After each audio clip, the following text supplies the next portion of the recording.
Barcelona's sunlit streets, once alive with celebration, now echo with protest.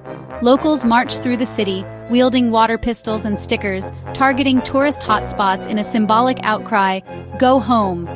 Their frustration isn't with visitors, but with the overwhelming scale of mass tourism that's pushing residents out. Slogans like, "Your Airbnb used to be my home," capture the pain of displacement. Activists set off flares in hotel lobbies and near landmarks, forcing a long-ignored conversation into the open. The city's soul, they argue, is at risk as authentic neighborhoods become transient hubs for holidaymakers.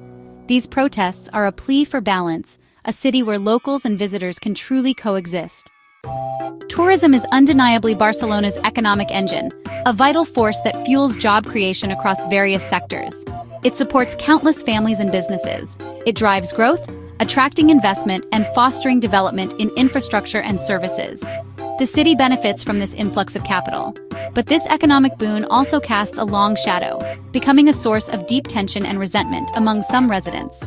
In 2023 alone, over 15 million visitors flocked to Barcelona, eager to experience its charm and beauty.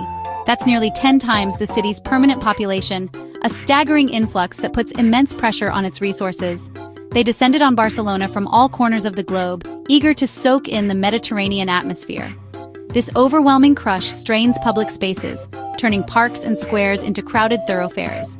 It also impacts transport, leading to packed buses and metro cars and daily life, making commutes a challenge. Navigating the city becomes an obstacle course, making simple errands a daily struggle for locals just trying to get by. Prices soar across the board, starting with something as simple as a cup of coffee, and escalating to the exorbitant cost of rent, pushing long-time residents out of their neighborhoods.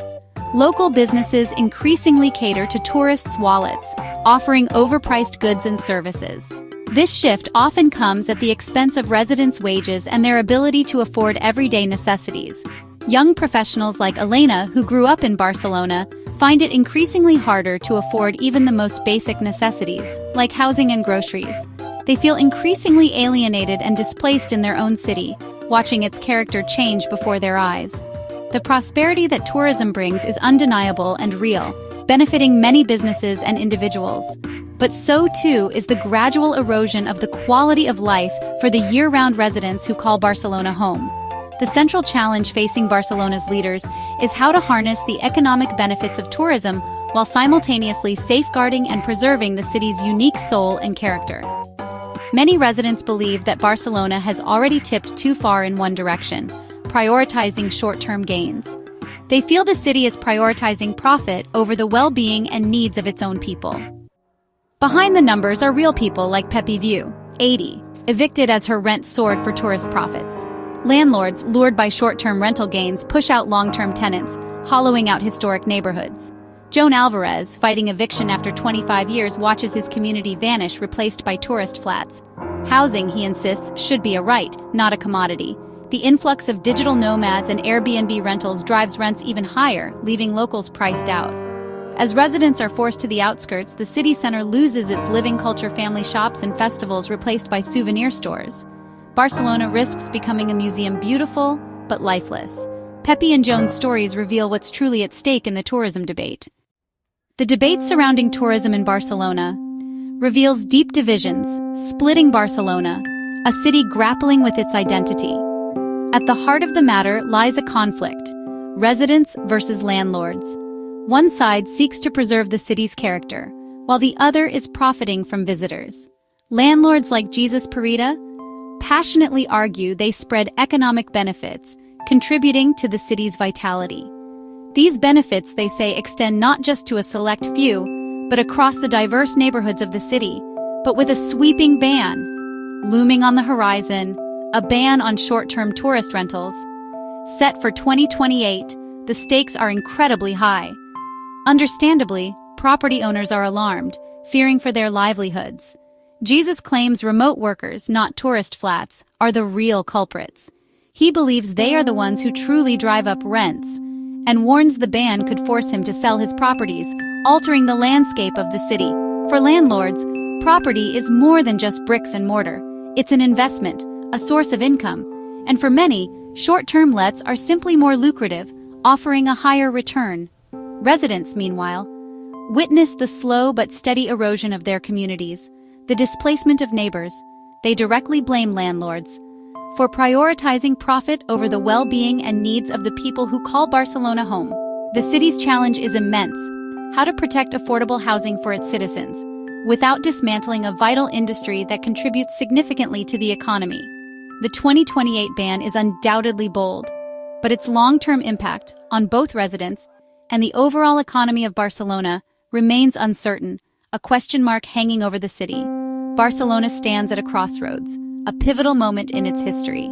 Its future, the very soul of the city, hangs precariously in the balance. Barcelona's crisis is not an isolated incident. It's a reflection of a larger trend. It's Europe's crisis. Venice, a city of unparalleled beauty, Lisbon with its vibrant culture and historic charm, and the idyllic Greek islands with their whitewashed villages and azure waters face the same battles.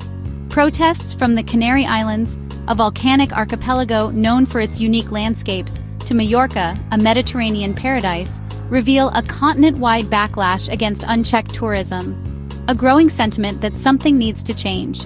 The route budget flights, making travel accessible to more people than ever before, and online rentals, transforming residential neighborhoods into tourist hubs, fueling housing shortages, driving up rental prices, and displacing long-term residents, crowding, overwhelming local infrastructure, and diminishing the quality of life for residents, and cultural erosion, diluting the unique character of these cities and threatening their heritage. Residents everywhere ask, who is our city for? Is it for us or for the fleeting visits of tourists? How do we balance the economic benefits of tourism with the need to maintain livable, sustainable communities? Barcelona's story is a warning, a cautionary tale for other cities grappling with similar challenges. Economic gains can't justify the loss of community and home, the displacement of families, and the erosion of local culture. The debate is no longer abstract. It's not just about numbers and statistics. It's about real people, their lives and their livelihoods, real homes, the places where families build memories and communities thrive, and the future of urban life, the kind of cities we want to live in and leave for future generations. The challenge is to redefine tourism's success, to move beyond a purely economic model, not just by visitor numbers, the sheer volume of tourists descending upon a city, but by the well-being of locals, their happiness, and their ability to live fulfilling lives in their own communities. Barcelona's struggle urges us all, every city, every community, to seek a sustainable path, a new model of tourism that benefits both visitors and residents, where both visitors and residents can thrive, coexisting harmoniously and enriching each other's lives.